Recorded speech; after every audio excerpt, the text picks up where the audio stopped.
Recently, I took part in a masterclass virtually with the amazing, legendary John Riley. It was after I asked him about his immaculate posture behind the drums. I asked him, how do you get through or work through plateaus? He gave me this kind of answer like, plateaus? I just love this instrument so much that I don't really have to worry about that. He definitely gave an answer, but it was that moment that I kind of realized maybe we're not all cut from the same cloth.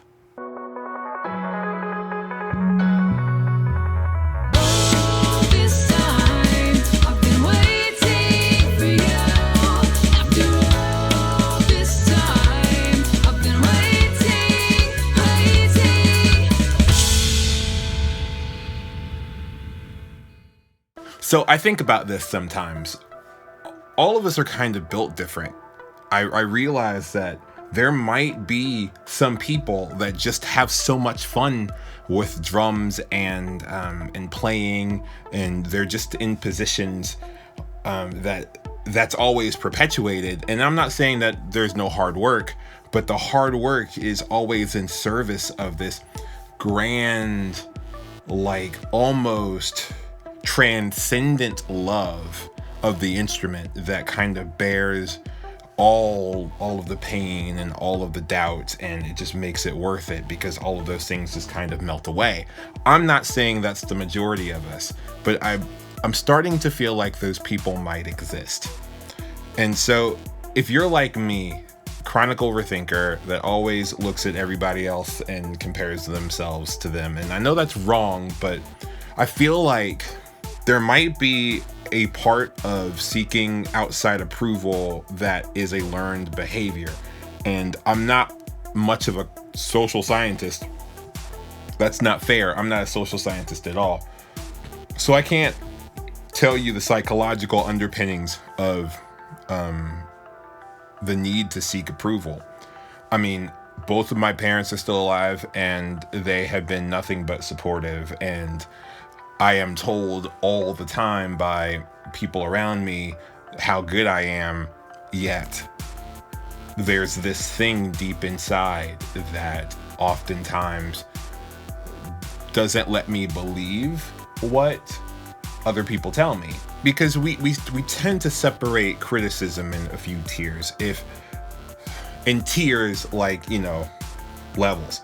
We may shrug it off. It's easy to shrug off compliments or criticism from people that don't do what we do, right? They may be able to express a joy from experiencing us do what we do that should never be disqualified. That type of feedback, especially the positive feedback, is always more about the gratitude that they have for having witnessed you.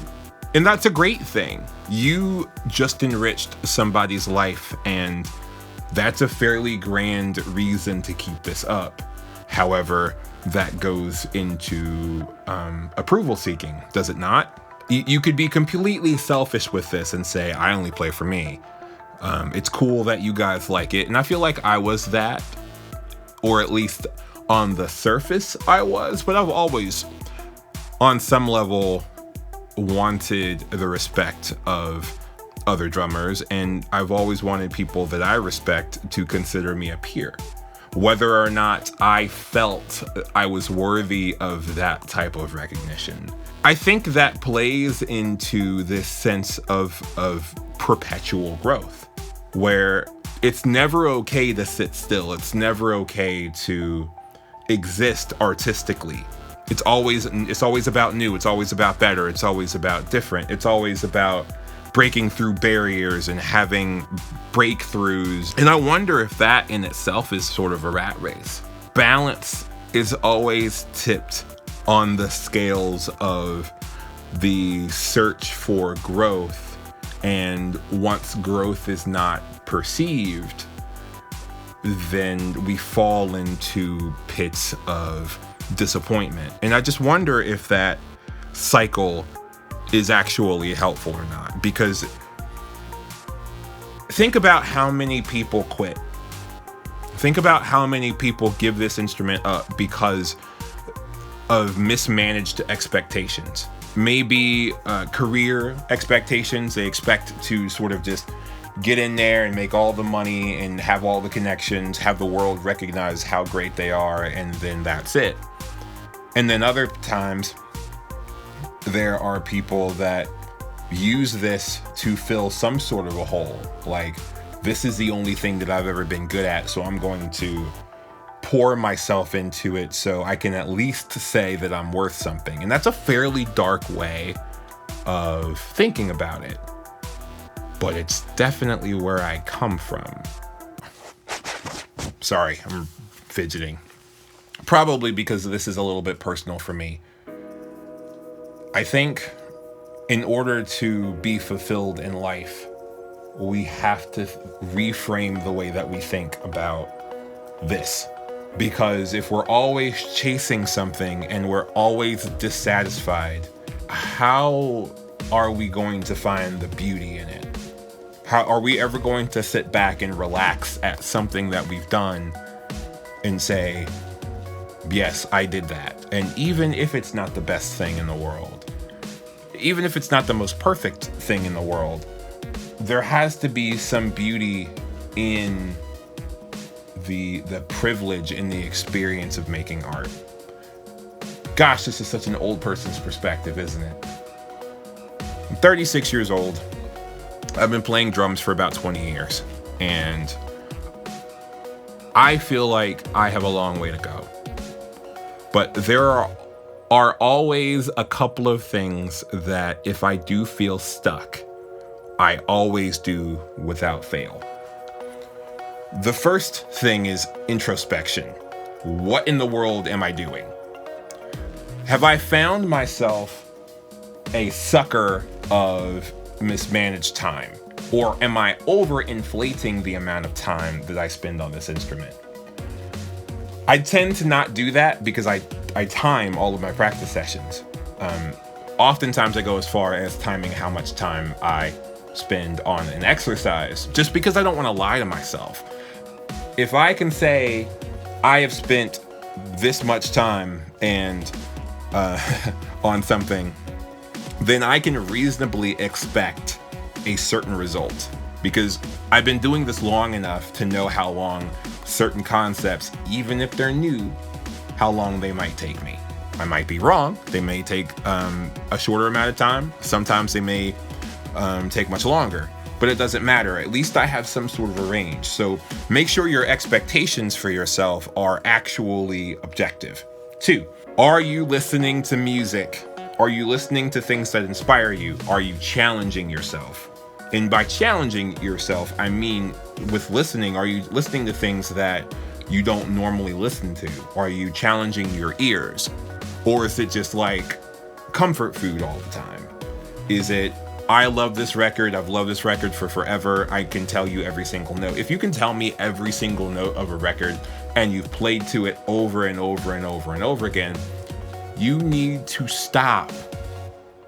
You need to stop. There's no growth there anymore. Like, you can sing all the parts, the horn parts, the piano parts, bass parts. You know every single lick. You know every single time fluctuation. Like, it's in there. It's baked into your brain. Let it go. You have to, in order to grow, you have to let that go and learn something else and be absorbed in something else.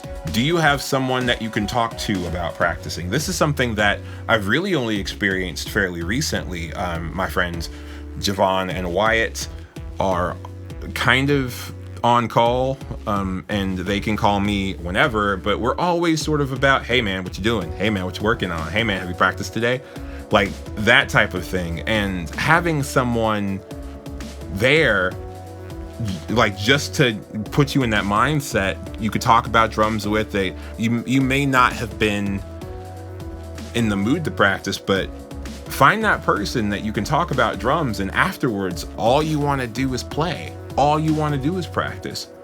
And not for this whole like, man, if I don't practice, they're gonna leave me behind. That's the wrong move. I'm trying my best to get this out of my center. I write, or I used to write, I'm trying to start writing again. And I mean fiction, not even a drum book that I'm kind of working on. Lesson pack drum book. I love playing video games. I like photography. I like videography. I like mixing. I like those I like figuring things like that out. I like critical analysis, specifically of media. I like to read, and all of those things make me who I am. And hopefully, as I grow, I will start to learn how to bring all of those interests to bear when it comes to my approach to music. But this isn't all we are, right? And so even if we are plateaued, even if we do feel ourselves in a slump, first of all, that doesn't mean that it's true. There's a difference between feeling like you aren't moving and not actually moving. And that has more to do with what I was talking about objective measures. Just like you need to keep track of how long you're spending on something, are you keeping track of your tempos? Are you keeping track of the things that you're getting done? Are you keeping track of, I've played to this type of thing? Because that really creates lopsidedness. Let's say that you spend, like me, and I have a habit of this, but I go through phases. There are certain phases that I'll just play the stuff, just play the stuff. And then there's other phases that I will work on getting more vocabulary into my system. There are other phases where I'm like, okay, I need to sit down and really work on counting difficult figures. Figures that will stretch me, that'll stretch my ear, that'll take my rhythmic understanding to a deeper level. And then, but those cycles feed in and around each other, because once I'm there and once I work out all of these difficult things, then it's right back into playing things and maybe seeing if some of that stuff can come out. And if it doesn't, then, you go back. But if you don't keep a record, it's hard to figure out where you are. So before you actually ask about a plateau, make sure that you're on one, because you might not be. Also, before you ask about a plateau, take mental inventory, because, hi roommate. I guess I should have silenced that. It's a whole other deal to silence that one thing. It's going to go off again, too. We have these things. Some of you guys probably know what that was on my phone. It's super loud. There it is again. Sounds like a submarine. I'm not sure if any of that stuff is helpful, but they are my thoughts, and that's sort of where my brain is. And I guess this is number one. Number two is going to be interesting, because I usually don't do beginner stuff. There are so many people that do beginner exercises, but I guess I should talk about coordination from a beginner's perspective. I don't even know how to define a beginner. I want to give you guys an exercise that works for me. It's worked for me for a long time because it's sort of infinitely modular. It is paradiddle inversions. I'm going to show you a few stages of it. The first stage of paradiddle inversions are going to deal with the hands, and I'm just going to play the paradiddle inversions over an ostinato. This is one of the first things that I learned to do to really hone in my coordination.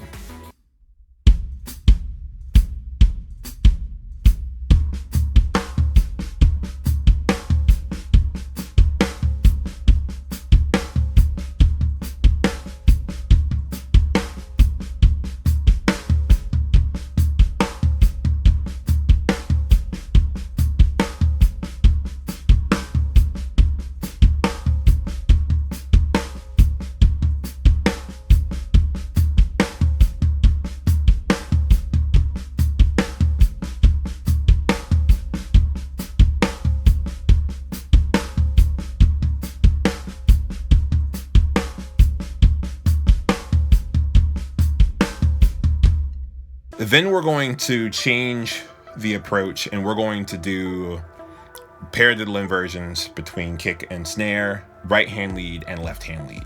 Whenever I'm working with paradiddle inversions between my kick and my snare, I like to try to keep the accent on 2 and 4.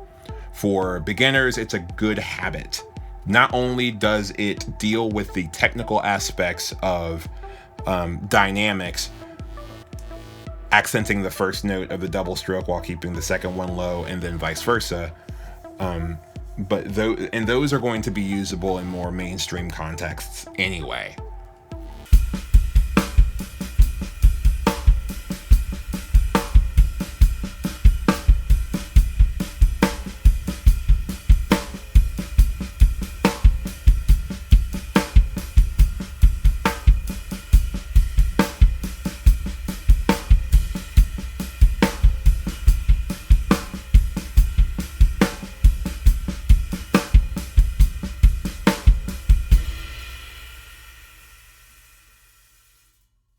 And then when you flip it to your left hand, so your left hand is on the ride cymbal or the hi-hat, whichever you choose, you can really start to work on things like balance and understand how like all of this sort of works holistically.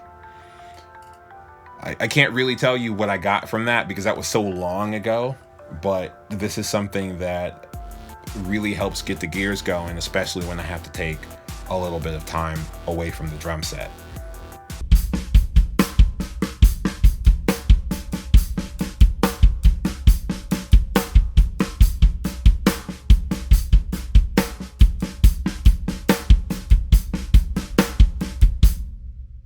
I want to do begrudgingly, because I don't like rehashing too much old stuff, but this was a request. 13-note pattern in quintuplets. The only thing that's going to save you with quintuplets and whatever pattern that you want to play or whatever phrasing that you want to play is counting. So I'll play it slow, and then I'm gonna go because I have to learn how to play Dungeons and Dragons by tomorrow.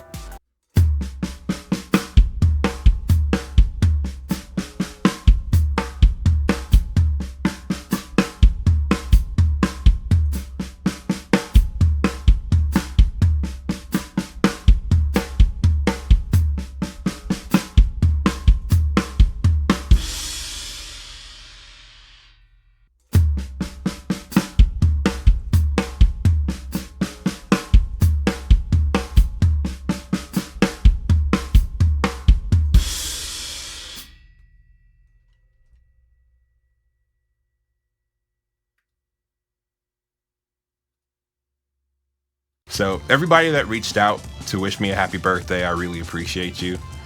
I can't always answer every question. Some questions are entirely too long and take up a lot of time, but this was kind of fun. So I might reach out and do kind of like a multi topic thing again in the future. I hope everybody is doing well. I know the country is a little weird at the moment, so I hope everybody is like good, and we'll talk to you guys soon.